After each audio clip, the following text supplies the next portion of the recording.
Hello, and welcome back. If you clicked on the video, you already know what the deal is, so you know what, let's just jump right into it. You need to drink, child, and eat. Isn't there anything else? The Dothraki have two things in abundance: grass and horses. But in typical Game of Thrones fashion, we are getting a lot done in a very short amount of time. This scene establishes right away that the Dothraki are all about their horses, so much to the point where it's not only their primary mode of travel and like their main religious iconography, it's also their main food source. And this scene also establishes that this is going to be the kind of the dynamic between Jorah and Dany. Dany obviously is not looking happy. You can assume how she feels based off of what we know happened in the last episode, but we're showing that Dany is so distraught that she might very well be suicidal. She is not eating or drinking. She is shutting down emotionally. And here we have Jorah serving what will be his role for a lot of the story. He sees Dany in need and he comes to comfort her. And while he's at it, he also educates her about this side of the world that we're being introduced to. It's very useful. It's kind of like having a Sherlock and a Dr. Watson. Having Dany be a bit of a fish out of water and Jorah being a protective figure for her gives us a lot of opportunities for Jorah to explain to her and us very clearly how things work on the other side of the Narrow Sea. Also, do people not eat horse just because it tastes really gross? Or I thought horse was like not safe to consume. It can't be that bad. It looks like jerky. Still not far from Pentos, Your Grace. Master Lirio has extended his hospitality. You'd be more comfortable there. And this is where, once again, a lot of questions about Varys and Illyrio's plan come into play. Because I wonder, did they just expect Viserys to stay at the palace where he'd be safe? Did they know he was such an obnoxious, uneducated prick that he would get himself killed? Was Jorah supposed to try harder, or did they expect him to want to stay at Illyrio? I don't know. Either way, this does read to me as Jorah just making a smart call and being like, yeah, you don't need to be here. You should probably go. I'll stay with Drogo until he fulfills his end of the bargain and I have my crown. One moment as brutish as his life is, I suppose it is preferable to beheading. And this is also where we learn why Jorah is way the fuck out here. This is a Westerosi knight. This is a member. This is the son of Jorah Mormont, the current commander of the Night's Watch. What is he doing all the way out here? And here we get our answer. What did Ned Stark want you for? Buying from a slaver? Selling to one. Some poachers I caught on my land. And that's it's quite the monkey wrench, because, you know, we don't get a ton of Jorah, but he seems like a really nice, genuine, kind person. And then it's like, oh shit, he sold 3 people into slavery just because he caught them poaching on his land? Like, that's a bit fucking evil. Why did you do that? And that segues very nicely into giving us some characterization for Viserys, where he smiles. He has this big old grin. He's like, oh, don't worry, when I'm king, you won't be punished for such nonsense. And Jorah is very clearly, he does not feel the same way. So it lets us know right there that Viserys is even more of a piece of shit than we thought. And Jorah is not as clean as you would have guessed, but there's guilt there. And it makes you wonder, well, why would someone who seems relatively chill and honorable, why would he do something so fucked up? And we'll get a justification for it later. And yeah, Jorah clearly isn't super pleased with that response. And you can tell that he's obviously bothered that he has sworn allegiance to someone like Viserys. And it makes you wonder where the rubber is going to meet the road. How far is this oath going to extend? Better looking bitches than you're used to, Uncle. I love that glare from Tyrion. I will say, this scene was quite a trip watching for the first time. Before you get to know Joffrey, it really does just read as Tyrion being an asshole. We ride for King's Landing today. Before you go, you will call on Lord and Lady Stark and offer your sympathies. Like right there, I thought like, oh, okay, Tyrion's a bit of a mentor figure. He's probably one of the only people in Joffrey's life pushing him in a positive direction. Good. But it is expected of you. Your absence has already been noted. He's all cheeky about it. I was like, yeah, like this will be an interesting dynamic to follow. Oh, I can't stand the wailing of women. And yeah, seeing that for the first time, I was like, holy shit. This is a lot more forgivable once you have a clear understanding of who Joffrey is. And it's also just nice, because Joffrey is a vicious little cunt. And while violence is no way to get the desired behavior you want out of a child, Joffrey does so much fucked up shit that by the time you rewatch this, you're just really happy that Tyrion got every slap in that he did. Because holy shit, Joffrey deserved so much worse. He got off easy compared to a lot of characters in the show. One word, and I hit you again. I'm telling Mother. Do you understand? You can't. Also, it's interesting that Joffrey seems shocked by this. That's something that's always kind of bugged me. Was this like Tyrion's breaking point? Had he been patient with Joffrey up until this very moment? I don't. Because Joffrey just seems so caught off guard by the fact that this even happens. Little brother. Beloved siblings. Cersei fucking hates Tyrion, and you get that just from the very first look. The Maester says the boy may live.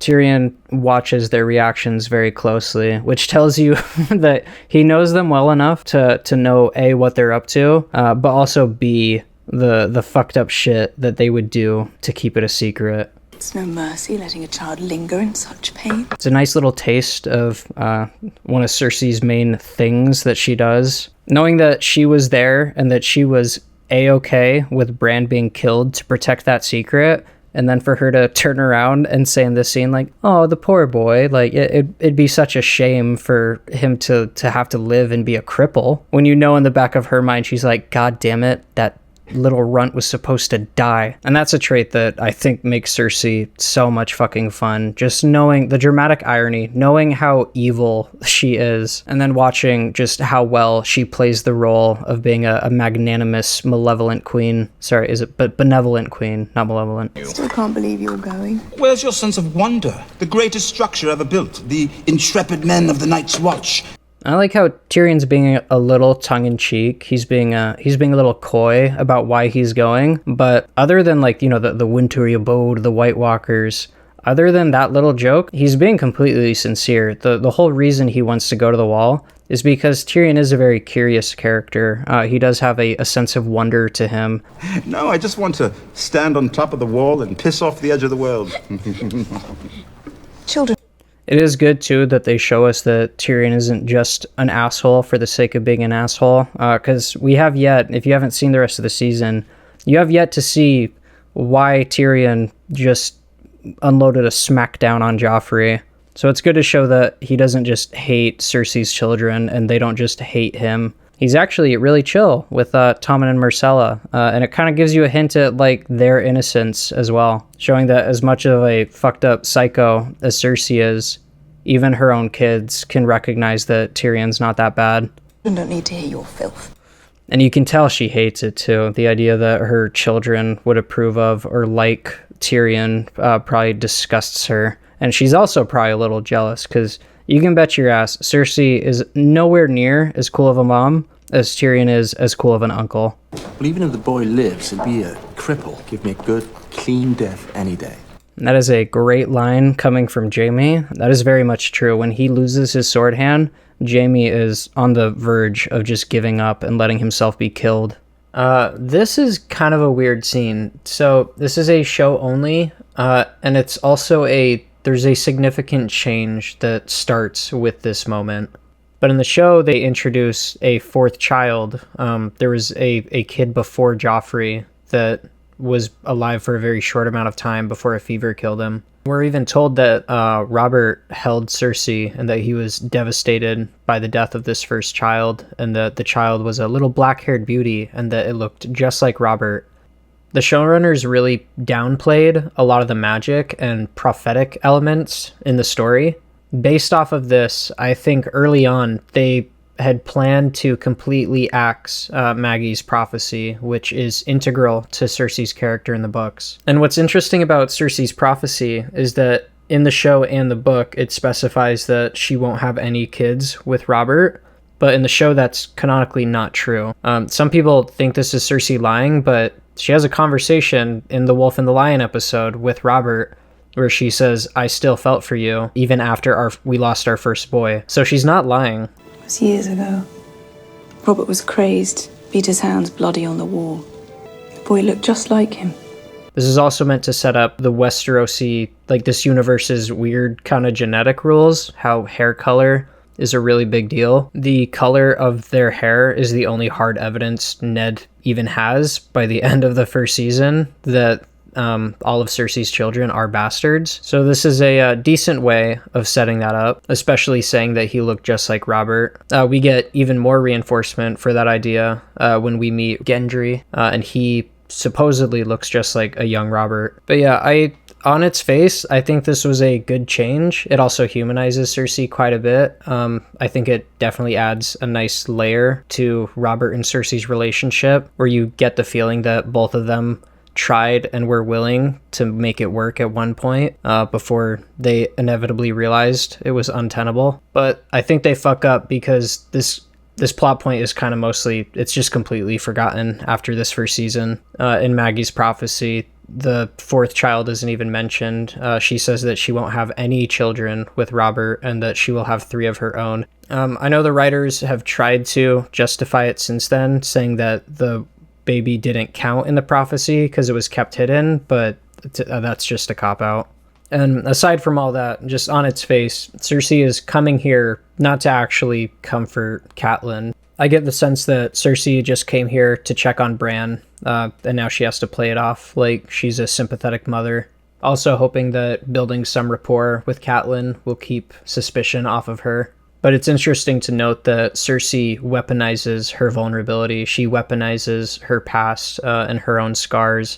That little bundle. They took him away and I never saw him again. And we know that Cersei was involved in Bran's attempted murder and that she wishes that he would just die so that she can carry on.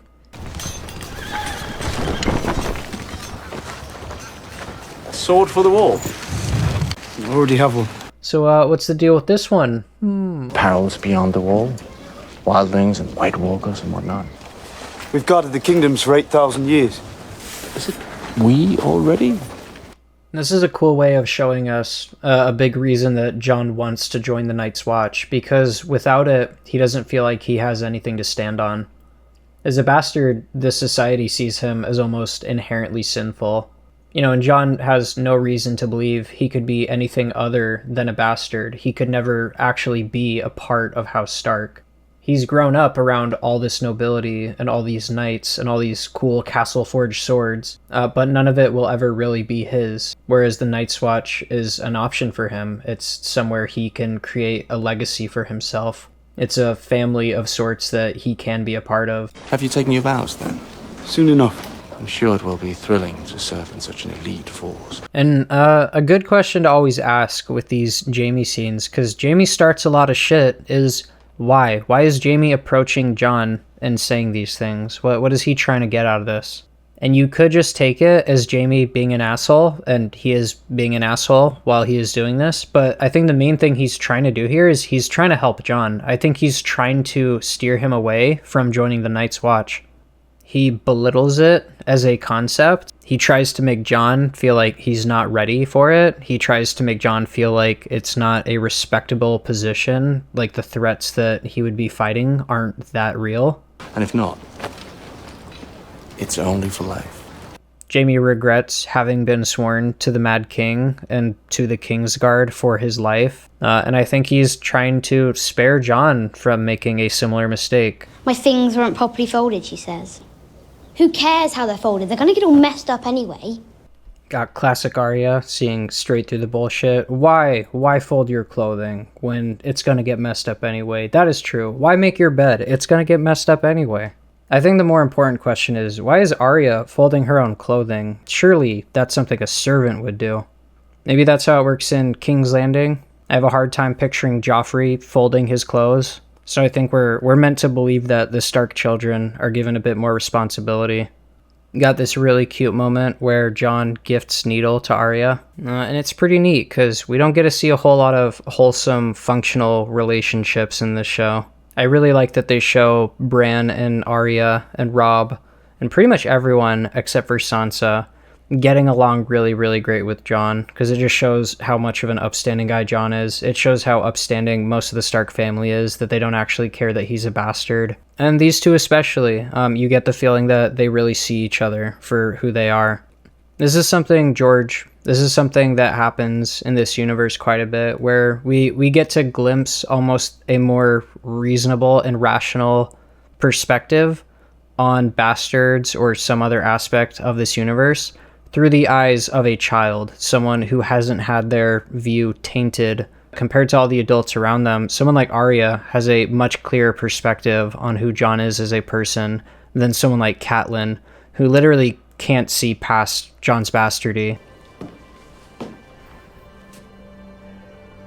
And oh my god, speak of the she-devil, and she shall appear. We've only really gotten hints and the occasional evil glare from Catelyn to Jon, but here we get a pretty good look at just how much she despises him. I came to say goodbye to Bran. You said it. It's so sad too, because you can tell Jon tries his best to respect Catelyn's hatred of him. He tries to not be a problem. He tries to stay out of the way so that it doesn't become worse. He walks into the door and then he says, like, I came to say goodbye to Bran, as if asking permission or like letting her know, like, hey, I'm about to close the distance between us. And yeah, when she tries to dismiss him, he just pushes on through and says, well, fuck it, I gotta say goodbye to Bran anyway. Because this could be the very last time they ever speak to each other. I wish I could be here when you wake up. I'm going north with Uncle Benjen. I'm taking the Black. I know we always talked about seeing the wall together. I'll be a sworn brother of the Night's Watch.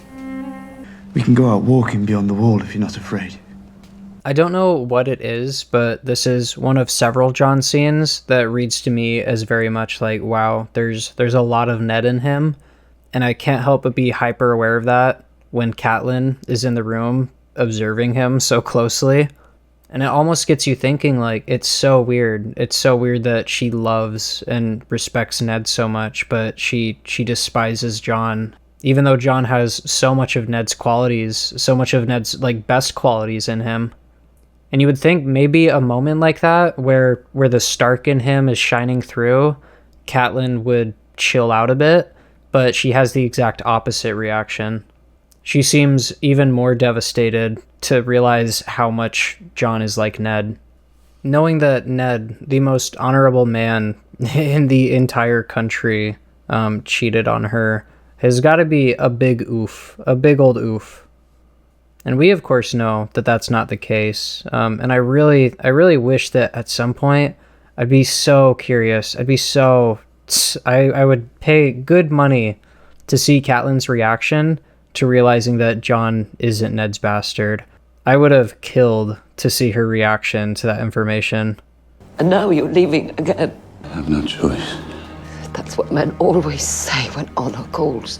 You do have a choice, and you've made it. God, the delivery of that line is really fucking good. Honestly, I don't even know what to say, because I feel like she explains why she's so torn up pretty well. I do wonder how long Ned expected to be in King's Landing. I've always felt like a part of this reaction is because ideally Ned and Robert live long, happy lives, and Ned is in King's Landing until Robert dies. So I think she's upset because Ned is basically giving up what could be the remainder of his life to live in King's Landing away from her. And it'd be hard not to feel some type of way about your husband making that decision. I think it makes the old wounds that she has regarding Jon reopen, which is why she's extra testy in this scene towards Jon, and then she's extra weepy with Ned afterwards. He's not going to die.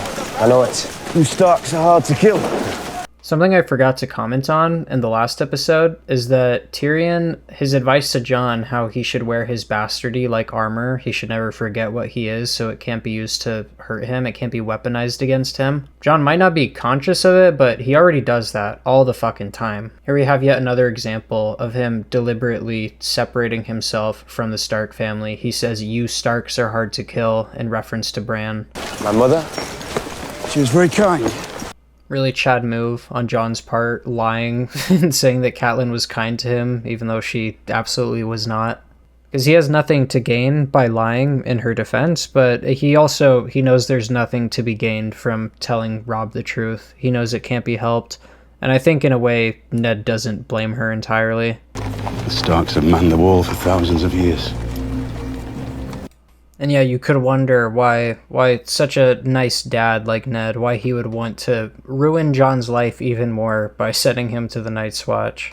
But I think he knows that Jon can make something of himself. He can satisfy his true desires by being in the Night's Watch.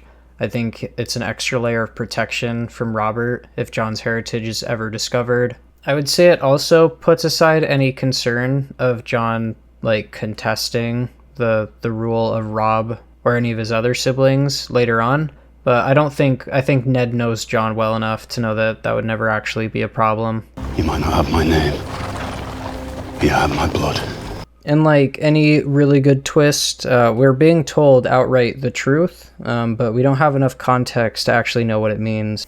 And what's more, Jon isn't even a bastard. He is the son of Rhaegar and Lyanna, and they were married. They were lawfully wed when he was born. So it's interesting that Ned says, "You are a Stark, you might not have my name, but you have my blood." He's not being literal. He means that Jon is a Stark in every meaningful way, and that he is in fact still related to Ned. Because in reality, Jon would legally be a Targaryen. But the way that a character like Theon is meaningfully a Stark and a Greyjoy at the same time, Jon will always be a Stark in all the ways that matter. He will always be Ned's son in all the ways that matter. I mean, I say matter. The ways that matter emotionally. It matters legally and to the plot, and it doesn't not matter that Jon is technically a Targaryen, but you know what I mean. Is my mother alive? Does she know about me, where I am, where I'm going? Does she care? Honestly, I don't know why Ned wouldn't just tell Jon that she's dead and that she's been dead for a long time. Everything else I get keeping secret. I don't know why he wouldn't give Jon a bit of closure, though, in this moment. This seems like a little writing mistake more than anything. The next time we see each other, we'll talk about your mother. But I do think Ned was being sincere. I do think he planned to eventually let Jon know, but I think he was probably not sure when the best time was to do that, because he would have to wait till after he had joined the Night's Watch, but that could very easily just add more insult to injury if Jon found out only after it was too late. And unfortunately, we never get to see Jon's reaction to learning that he's a Targaryen, because by the time that reveal happens, he's already transformed into Jake Snow. Jon is long gone at that point. I did completely forget to mention this before, but part of what makes the this cat scene that we just saw a few minutes ago, part of what makes it, I think, so fucked up, and a big reason people hate Kat after this, and I think justifiably so. You can get that her son is paralyzed and her husband's leaving and that she's extremely emotional right now, but Jon is about to leave forever. He is about to permanently remove himself from your life for good, and you don't even have the decency to let him say goodbye to his brother. He doesn't want to talk to you at all. He doesn't want to bother you. He just wants to say goodbye to his brother. Big oofs on Kat. And I think the book does a much better job at explaining Kat's position, because they have the internal monologues, that Kat is very hurt, not just by the fact that Ned cheated on her, but by the fact that he would bring Jon back home and raise him as his own. Again, they don't do a great job of explaining it in the show, but historically, Catelyn has good reason to think, what the fuck? Why would you do that? Why would you risk my children, my legitimate children? Why would you put them at risk by bringing one of your bastards to court and teaching him how to fight and how to ride horses and how to be possibly a military leader? Another element missing is the appearances. In the book, Jon also is the most Stark looking of all the children, and that's something that makes Kat kind of self-conscious. The fact that her legitimate son in Robb looks less like Ned's son than Jon does. I think it does a lot to kind of add to the anxiety. It does a lot to reinforce her concerns about Rob possibly being usurped by Jon, because it's not unprecedented.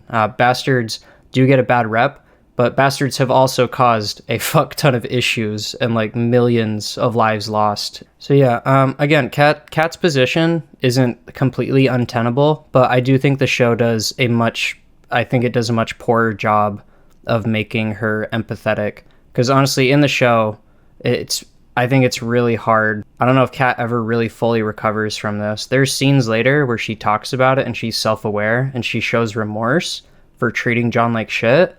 But those scenes kind of ring hollow when this was her very last chance to show him any decency, and she was a total bitch. We'll talk a lot about Catelyn. I think Catelyn, more than a lot of other POV characters, gets kind of tugged around and her character gets fucked with to make certain things happen. What a great way to start one of the best scenes in the episode. So much of Robert's character is about dispelling kind of the expectations you would have of a fantasy king. And we've already been told in no uncertain terms that Robert likes to feast and drink and whore. And I love that we get little touches like that, just showing further levels of unprofessionalism. To be fair, I'm not sure where else he's supposed to do it. But just to show the king pissing on a tree, instead of starting with them sitting at the table, the choice to have Robert pissing on a tree, it's just another reminder that we're not exploring like fantasy caricatures. We're exploring what feel like real humans in these pretty bizarre fantasy roles. I've half a mind to leave them all behind and keep going. What do you say, just you and me on the Kingsroad? A couple of tavern wenches to warm our beds tonight? The scene is so good for Robert's character. You might take it as him just like kind of talking shit, but the more you learn about Robert, the more you realize like he actually means it. In the books, he talks about retiring from being king and becoming a mercenary across the sea. He's like, they'll call me the sellsword king. Imagine the songs. While Robert is surrounded by all this luxury and all this power, what he really craves the most is a sense of freedom, which he feels he completely lost when he got the throne. Because in a lot of ways, he did. We never had the chance to be young. I recall a few chances. That is such an awesome moment, because Ned is such a dour and solemn character that it takes a lot to get any kind of fun or levity out of him. I kind of struggle to really picture a young, rambunctious Ned, and you can't help but wonder if that ever even really existed. But I like that we get that little line where it just reminds you, like, yeah, Ned fucked around at one point. That common girl of yours, Becca, with the great big tits you could bury your face in. I don't even really need to say anything. Bessie, she was one of yours. Thank the gods for Bessie and her tits. God, the accents are so fun. I love the way he says, Bessie. Your bastard's mother. Wyler. I think Ned having an official story, or even just a name for Robert, especially one, because he says, you never told me what she looked like, the implication being that she's dead. I think the purpose behind giving Robert the name Wyla is to basically put to rest any possible like investigation or question. I think it's just an added layer of protection to keep Robert from looking into Jon's heritage. You never told me what she looked like. Nor will I. Because yeah, Ned's reputation gets smeared, but also just smearing the name of a dead woman. It probably only hurts more Robert making light of it immediately afterwards, saying, must have been a rare wench. Must have been a rare wench to make Lord Eddard Stark forget his honour. And as far as we know, Wyla was Jon's wet nurse. I think she would have been one of the people who kept Jon's heritage a secret. You never told me what she looked like. Nor will I. So Robert takes this as Ned being ashamed for cheating on Kat. Well, honestly, the delivery tells me that Ned is like bitter and he's angry at Robert. Ned has had to make a ton of sacrifices and hurt his family repeatedly just to keep Jon safe from Robert. And right there, the fact that he has to throw an innocent woman's name under the bus every time this story is brought up. I think this is a part of the reason that Ned has stayed away for so many years. But knowing what's going on in the background and what's going on in Ned's head after the fact, when the first time you watch, you're kind of just with Robert. You're too hard on yourself. You always have been. Like the first time you see that, you just assume Robert's right. Like it's just a point of shame for Ned. And then when you think of the scene before, you're not thinking of the sacrifices Ned's making. You're thinking of the consequences of Ned fucking up that one time. But it's really cool in hindsight because now when I watch it, I just think like, wow, like this man has had to jump through so many hoops to try and keep his promise to Lyanna, to keep her son safe. And everything he does to do it ends up in some way hurting his own family. And yeah, I love it because it's a layer you don't really notice the first time, but watching it back, like you can hear it in his voice when he's like, you never told me what she looked like. And he says, nor will I. You can tell like he's peeved. He's like, yeah, I fucking can't. I can't tell you anything because if I do, you might murder, my nephew, who I swore to protect. Daenerys Targaryen has wed some Dothraki horse lord. What of it? That's all the proof I need that I am totally right. Disgust, his like automatic repulsion, just like, God damn it, are you shitting me? Are we still talking about Targaryens? His kind of like, who gives a shit attitude. It doesn't come off as genuine, like in the sense that, oh, it's not a real threat. It comes off as more of, this is a very touchy subject for Ned. He really doesn't like being reminded of what happened at the end of Robert's Rebellion. And he especially does not like being reminded, especially with Jon on his mind, that his best friend has failed in the past to deliver justice for the killing of children, and that he may or may not even condone the killing of his own sister's son. She's little more than a child. And that's it for Ned. It's as simple as a principled position of, we don't murder children. If we do, we're monsters. Like what good is any of this? You know, what good is your honor or any of your oaths if they end in you killing someone who is nominally innocent? Soon enough that child will spread her legs and start breeding. Tell me we're not speaking of this. And yeah, this whole conversation is just such a great summation of their relationship. Rapers. Castration or the wall? Most choose the knife. We see Jon none too happy about the company he's about to be keeping for the rest of his life, which is fair because, yeah, they're rapists. But again, Jon, I feel like, should be more aware of this than he seemingly is. Later on, he'll say Tyrion was the only one who ever told him the truth about this place.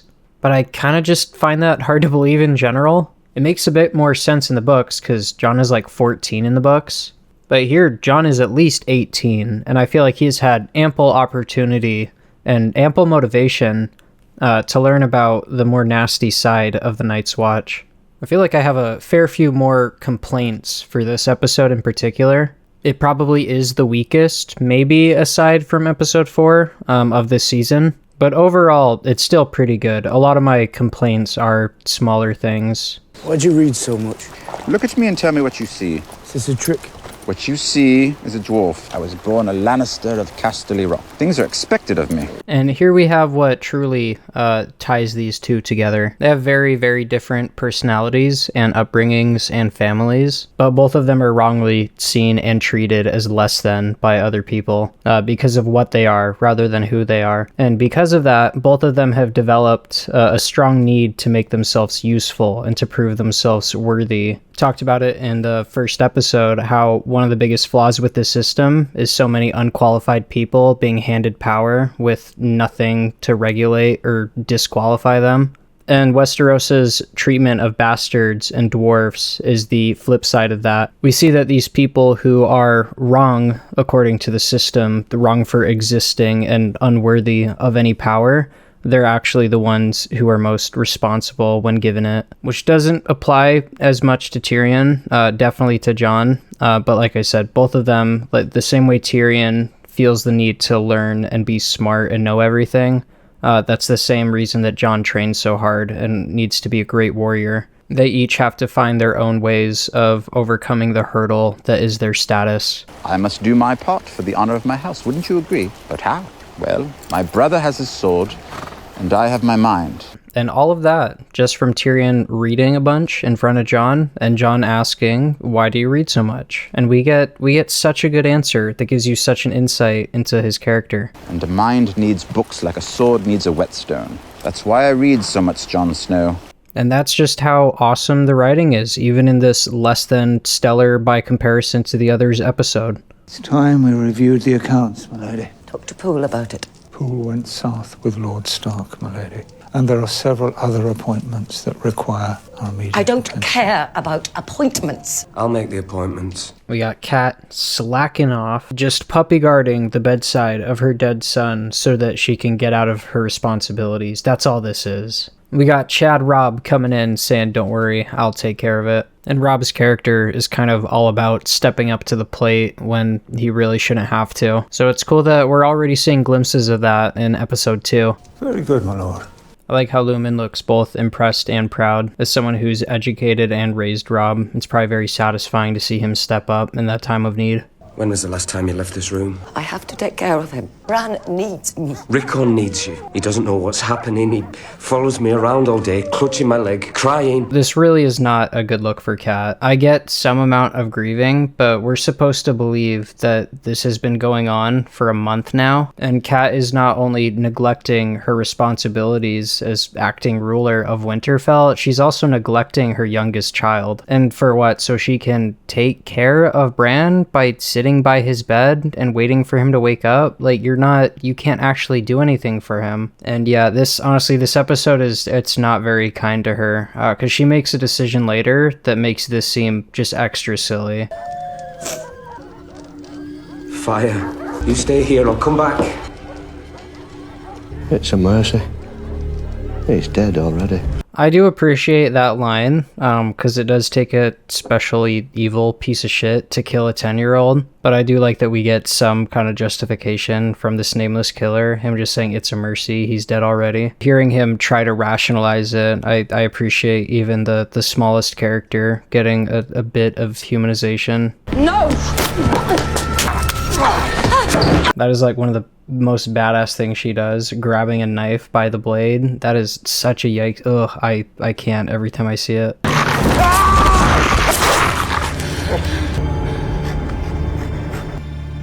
It's a good thing that, especially in this episode, where I think Catelyn sustains a decent amount of damage, here we have a moment of her, without hesitation, putting her life on the line to defend Bran at any cost. And I like that it's the direwolf that saves Bran. And you'll notice that Bran's direwolf was kept in the kennel up until this moment. After this, he's allowed to sleep besides Bran. And it's a neat way of showing that Catelyn, is appreciative. But also, it's funny to think that Cat, for as much as she fucking hates Jon is the reason that the direwolves didn't get killed in the first episode. She has Jon to thank for Bran's life being saved in this moment. The trader from Karth told me that dragons come from the moon.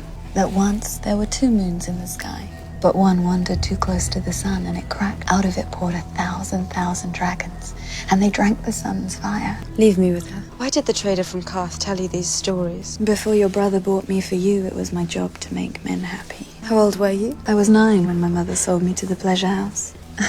I did not touch a man for 3 years, Khaleesi. As if the mere fact that she was sold at the age of 9 wasn't fucked up enough. Just to show you just how fucked this world is, she laughs at the idea that she would engage in sex at the age of 9. She's like, oh, don't worry. I didn't get started for another 3 years. It's like, you were still 12. That's insane.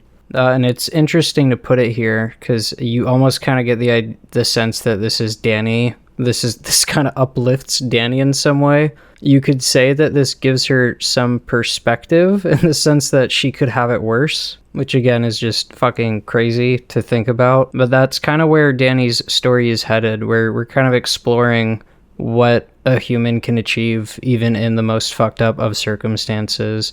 And we're about to start entering the part of the story where Dany induces kind of her own Stockholm syndrome. Because Dany needs some level of agency if she wants to survive, if she wants to be happy, and if she wants to keep her mind from breaking. And here we get an idea of her escaping in some way through the thought of dragons and the dreams of times past, and perhaps the dream of maybe her eggs hatching, which is a nice seed to plant. Can you teach me how to make the Carl happy? Yeah. Will it take 3 years? Yeah, you kind of get the sense that Dany is almost inspired by hearing from this girl, especially because she seems very well adjusted for someone who was sold into sexual slavery as a fucking child. And I think Dany sees that in her, and she thinks, oh, well, like, I wonder if I'm good at boinking the cow, if I can, like, gain some kind of control in my life. And Dany's also probably starved for some kind of connection, and as fucked up as it is probably best to seek that out in the person that she is stuck in a marriage to. So it's interesting that she says, oh, men like to talk when they're happy, and notably Khal doesn't talk to Dany or even look at her. So yeah, this is the start of Dany trying to take control of her situation. I see we have finally left Bran's bedside. That's very good. Alright, so here we have Kat doing some investigating. I think they do a really good job of establishing that we are a far a ways away from most of the castle and a lot of people. So you would have to wonder if Bran got pushed out of a window here, why? Like, what are people even doing in this abandoned tower? I think in the middle of the Godswood, or maybe even outside the... I think this is in the castle walls. I think it's just in the Godswood.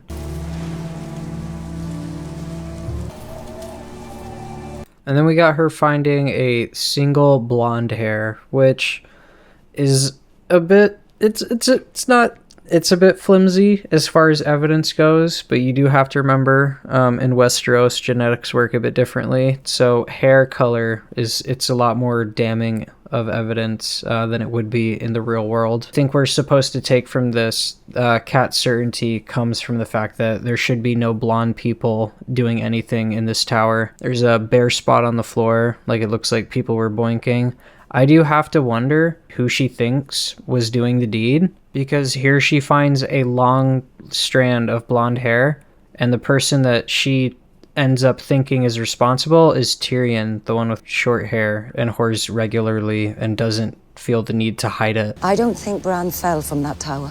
I think he was thrown. Someone tried to kill him twice. Why murder an innocent child? Unless he saw something he wasn't meant to see. But I would stake my life the Lannisters are involved. Lord Stark must be told of this. I don't trust a raven to carry these words. I'll ride to King's Landing. That's a good idea. Robert should carry the message, maybe in secret, maybe with a small escort. But Robert should do it so that she can stay here and finally start fulfilling her duties as acting ruler of the North. I will go myself. And that is just, I don't know why. I don't know why Kat feels the need to go herself. It's completely unnecessary. No, you can't. I must. And that's the best reason we get.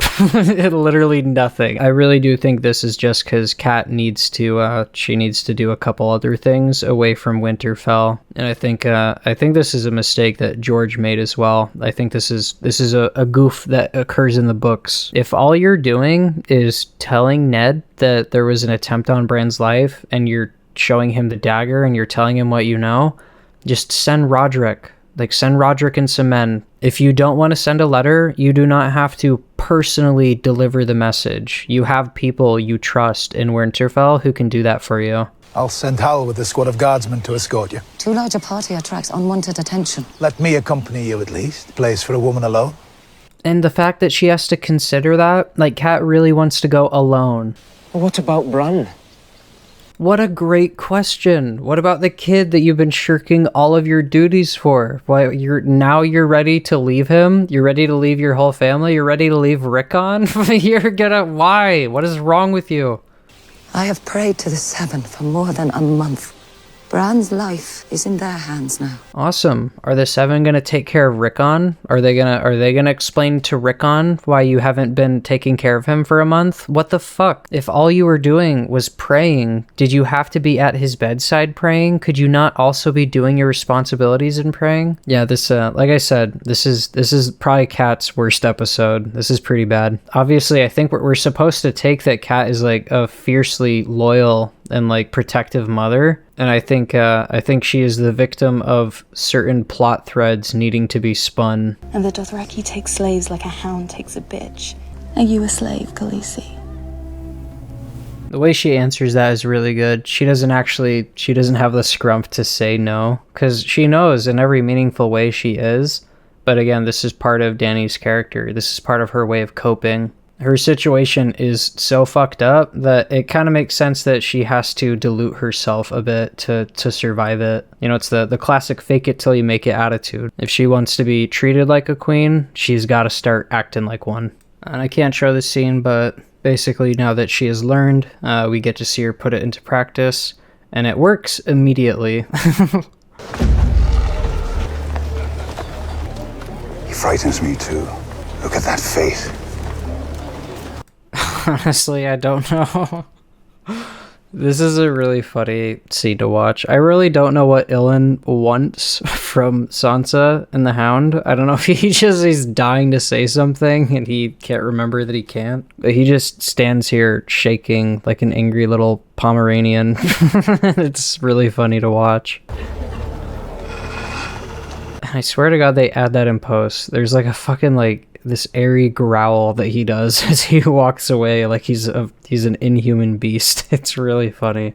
Why won't he speak to me? He hasn't been very talkative these last 20 years, since the Mad King had his tongue ripped out with hot pincers. There we got some exposition, but it's so good that you might not even realize it's exposition. We got Sansa just asking a very natural question, why doesn't he talk? And the Hound giving us just a snippet of his backstory, the fact that he had his tongue ripped out by the Mad King. And Joffrey comes in to finish off the character introduction. He says he's ill in pain, the King's justice. And Sansa does a little like, huh? The King's justice. Like, that's a cool name, but I remember thinking too, like, what does that mean? What's the King's justice? Royal execution. And boom, we're getting exposition, but it all makes perfect sense. It's in character, and it's not, it doesn't feel unnecessary. These are people answering very natural questions. Does the Hound frighten you? Away with you, dog. You're scaring my lady. We got Joffrey posturing as much as he possibly can. We got the Hound conceding without any kind of pushback at all, showing you just how humble and loyal he is, even though he's loyal to Joffrey, which is a big oof. And we also see that, as obvious as it is, that this kid could not back his shit up. The away with you, dog. It's like, bruh, the Hound could snap you in half if he really wanted to. It's totally working on Sansa. Stay, lady. I probably shouldn't have any more. Father only lets us have one cup at feasts. I really like how Sansa, she's like the most well-behaved and most orderly of the Stark children, and that's reflected in her direwolf. She can just say, stay, lady, just leave it in the middle of the road, surrounded by like a bunch of people in action, and lady actually just sits there and waits for her. And it shows you she's a good pupper. She's a good, obedient pupper. And not unlike Sansa, who Sansa, even without her parents being there, initially says like, oh, I shouldn't drink. Like, father doesn't let us have that much at feasts. Arya! What are you doing here? Go away. Your sister. And who are you, boy? He's the butcher's boy. Butcher's boy who wants to be a knight, eh? Pick up your sword, butcher's boy. Let's see how good you are. And here we have more of Joffrey wanting to show off. The books call attention. I would stop bringing them up, but like I said, this is one of the weaker episodes. I can't help but think of how much better certain things were tackled in the book. I think the element that they really dropped the ball on is his desire to prove himself to Robert. That's something we like barely get anything of. We get literally no dialogue for it. We get almost no conversation between Robert and Joffrey or about Robert and Joffrey's relationship. And I do think it's a missed opportunity, because I think part of the reason Joffrey does this is not too far from the Ruby Ford. This is near the site of Robert's greatest victory, where he defeated Rhaegar at the Battle of the Trident. It's called the Ruby Ford because it's where he smashed Rhaegar's breastplate with his hammer, and he sent shards of his ruby-encrusted breastplate flying into the river. And then the waters as well were soaked with the blood of Robert's enemies. And I think that's part of why Joffrey's insecurity is in overdrive here. He's trying to impress Sansa, and he's trying to do it in the only way he really knows how, because he equates violence and barbarism to being powerful and strong. Which is why he doesn't want to just beat up the butcher's boy. He tells him, like, pick up your sword. He wants to show off, he wants to fight, and he's probably expecting, rightfully, that he'll trounce him, because Joffrey's actually been trained. But also the butcher doesn't want to do it because he doesn't have an actual sword. Like, Joffrey's ready to spar with him with steel, and he's saying, like, pick up your stick and defend yourself. It's not a sword, my prince. It's only a stick. And you're not a knight, only a butcher's boy. Stop it! Arya, stay out of this. And there's the first hint we get. Oh god, that is an unfortunate spot to pause. And it definitely gets you a bit annoyed with Sansa, for sure. But it exposes the kind of the trappings of her situation, where if she's doing her duty, she really should be wholly loyal to her husband. But Arya, someone who doesn't give a shit at all about that and doesn't really care about Sansa's ambitions to be queen, she just sees this for the injustice that it is. He will try to hide it later, but after this moment, I think Joffrey never gets over the fact that Sansa has seen him at his most pathetic, because he is deeply insecure, and being exposed in this way to his future wife is something that he just cannot handle, and it's a big reason he abuses her the way that he does, because I think he feels small every time he sees her, because Sansa is such a pure and upstanding person. And I think he feels extra hardcore judged just knowing that she's seen him for the pathetic sack of shit that he is. You're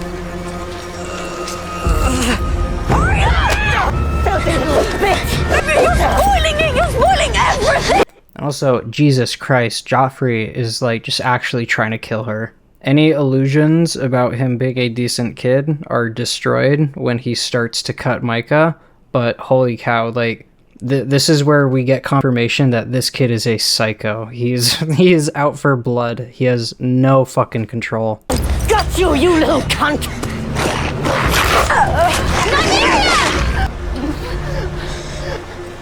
No.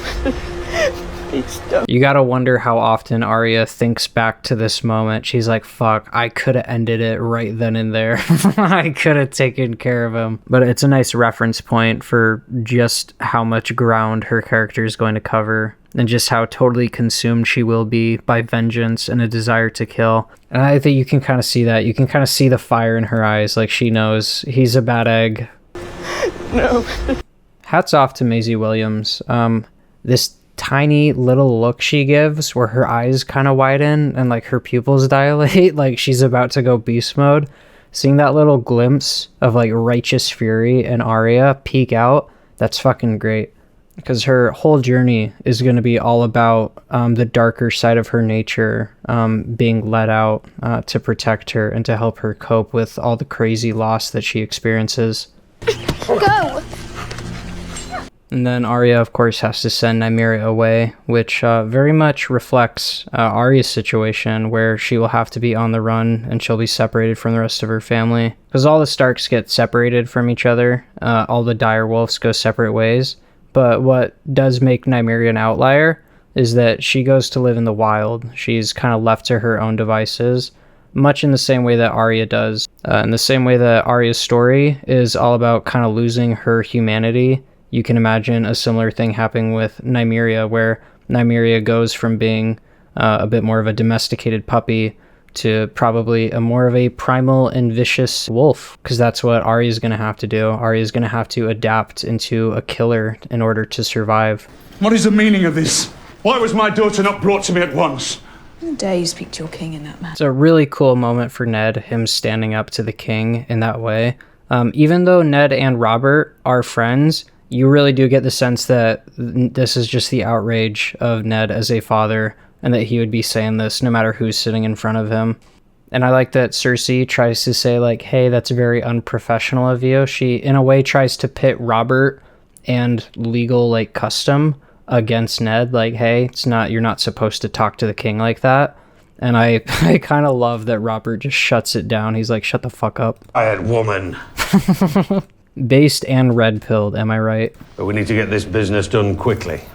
And it kind of gives you a false sense of hope, the fact that Ned and Robert are both part of either side of this conflict. You think, okay, well, surely reason is going to prevail. He was hurting Micah. They all attacked me and she threw my sword in the river. Enough! He tells me one thing, she tells me another. I like how Robert's put in a very hard situation, and his response to being told two conflicting stories isn't, oh, I'll pick the kid that I like more, or oh, I'll pick the kid that I know to be more honest, or oh, I'll pick my kid. He actually does a good job of saying like, well, shit, like what am I supposed to do here if they're both telling conflicting stories? Where's your other daughter, Ned? In bed asleep. And he tries to see, is there another witness? I love that look that she gives Ned, like she's ashamed that she's picked the side of royalty. But Sansa commits to her decision. This is kind of what she's been taught to do. Sansa has been taught how to be the perfect lady, the perfect wife. If she had spoken in Arya's defense, that would not have been smart. She's trying her best to become queen, to become Joffrey's queen specifically, and throwing him under the bus the very first chance she gets is it's not a good idea if she really cares about securing that position. And it is the same parents who taught her that who didn't apparently draw a hard line where it's like, hey, at a certain point you have to pick family sometimes, or you have to pick justice over your own husband.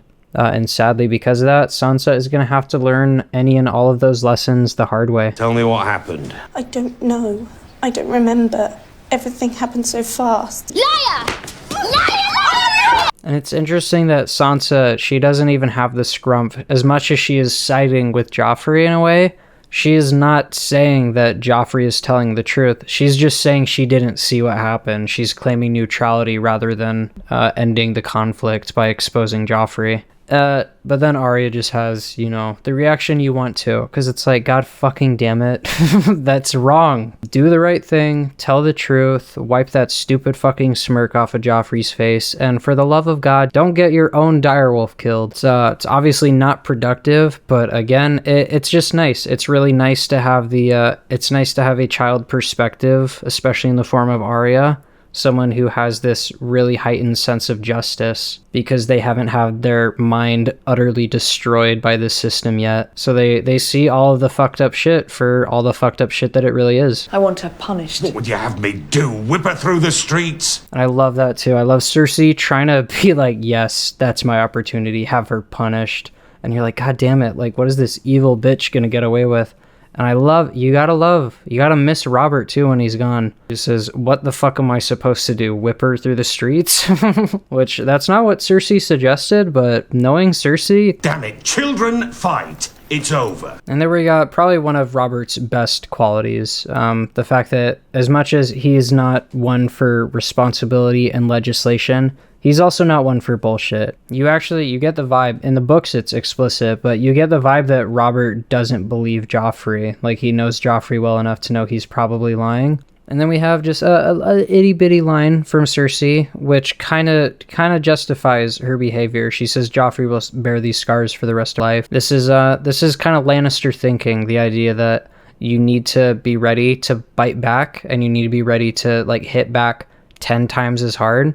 Because if you let people get away with getting one over on you in this world, then they just might destroy your house. What of the beast that savaged your son? Forgot the damned wolf. We found no trace of the direwolf. So be it. We have another wolf. As you will. He doesn't mean lady, does he? And as much as Robert tries, here we get him thrown in the towel. We get him kind of failing. He wants to satisfy Cersei in some way. He wants to just shut her up for good. Sir Ilan, do me the honor. No. If it must be done,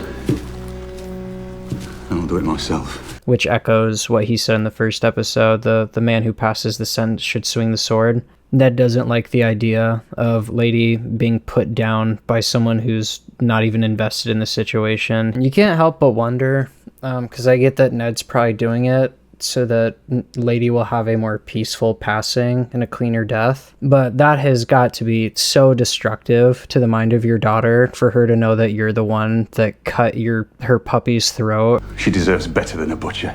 Very interesting choice of words. Obviously, Ned didn't mean it like that, but you gotta remember, George R. R. Martin he's a filthy progressive, so his book is full of just kind of little reminders that the way you use language, the things you say, and this is kind of just what any good story does, but the way you use language, the things you say, can reveal not only flaws with your own mindset, but flaws within the society that you exist in. And it's very, very interesting that he uses the term butcher in a derogatory way. And when you first hear the line, you're on board. But in the next scene, you're reminded of what that attitude kind of means, what it means for the nobility to view people as lesser than themselves, simply because of what they happen to be, whether it's being born a dwarf or a butcher's boy. The butcher's boy. You rode him down. And it's great to have this little consequence show up right after we get kind of the little dramatic meeting between the two families. While most of the story will focus on the nobility, because the characters with a lot of agency in this story are typically the more fun ones to follow, because they can actually impact the plot to a much greater degree.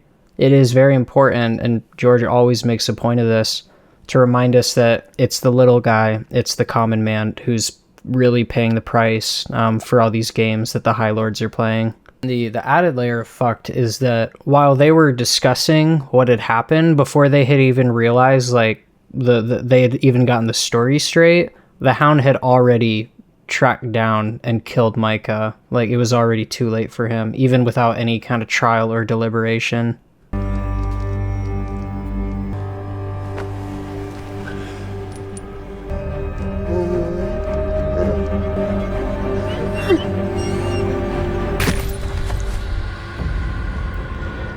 And what a way to end it. We get a nice little hint of the psychic connection that links all of the Starks and their direwolves together. Bran is awoken by Lady's death. 'Cause why not? Why just end the episode with the direwolf dying when you can accomplish something more? 'Cause yeah, again, that's what makes this show great. So many things are accomplished in such a short amount of time. The performances, the writing, the music, everything is working together to deliver you this story the best way that the creators knew how. And like I said, even though this is definitely one of the weaker episodes of season 1, it is still an episode of season 1. It is still so much better than like 90% of television. It's so fucking good. And yeah, that's it for the episode. Thank you all for joining me. 'Twas fun, and I will catch you in the next one.